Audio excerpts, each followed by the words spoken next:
কে এলো বল দেখিনি। ও আপনি আসুন আসুন, ভেতরে আসুন। হ্যাঁ হ্যাঁ যাচ্ছি, ভারী জিনিসপত্র আছে, চলুন চলুন ভেতরে আসুন, আসুন এসে বসুন।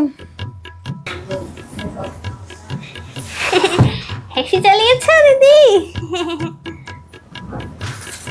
তা বলছি দিদি, জামা ষষ্ঠীর আগের দিনকে জামা ষষ্ঠী নেমন্তন্ন করতে আসছেন? আরে না না, নেমন্তন্ন করতে আসিনি, আজকে রাস্তা এখানে কাটিয়ে কালকে জামা ষষ্ঠী করে তার এক সপ্তাহ থেকে আর বাড়ি যাও। কথা কিছু ফল টল এনেছি, আমাদের ওখানে সব আম গাছ আছে না, ওখান থেকে আম পড়ে আমটা এনেছি। আর কালকে ওই দোকান থেকে লাড্ডু আর গছা কিনে একেবারে জামা ষষ্ঠী করে দেবো। হ্যাঁ ছি ছি ছি ছি, আপনার মতো এরকম ছোট লোক না আমি দেখিনি। মেয়েকে এই এত বড় বাড়ি, টাকা পয়সা সম্পত্তি দিয়ে বিয়ে দিয়ে এখন ওই লোকের কাছে আম কুড়িয়ে ছেলের বাড়িতে এসে জামাই ষষ্ঠী করতে।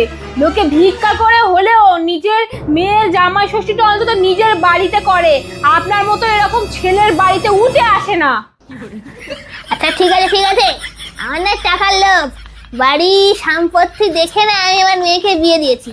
কিন্তু আপনার ছেলে তো পাগল, নুলা থাকেন না এরকম করে। তা নয়, সে আমার ছেলের মাথায় একটু সমস্যা আছে, কিন্তু হচ্ছে এই আপনার মতো এরকম লোভী মানুষদের পাল্লায় পড়ে না আমার ছেলের জীবনটাই নষ্ট হয়ে গেছে। জীবন নষ্ট হয়নি, জীবন বেঁচে গেছে। আমার মেয়েটাকে বিয়ে দিয়েছিলাম বলেই আপনার বংশের প্রদীপ জ্বলেছে, না হলে আপনার বংশের এই প্রদীপ আজকে পাগলা গারদে হতো। সাংঘাতিক মহিলা, কিছু বলা যাবে না। থাক থাকে থাক, এক সপ্তাহ পরে বিদায় হয়ে যাবে।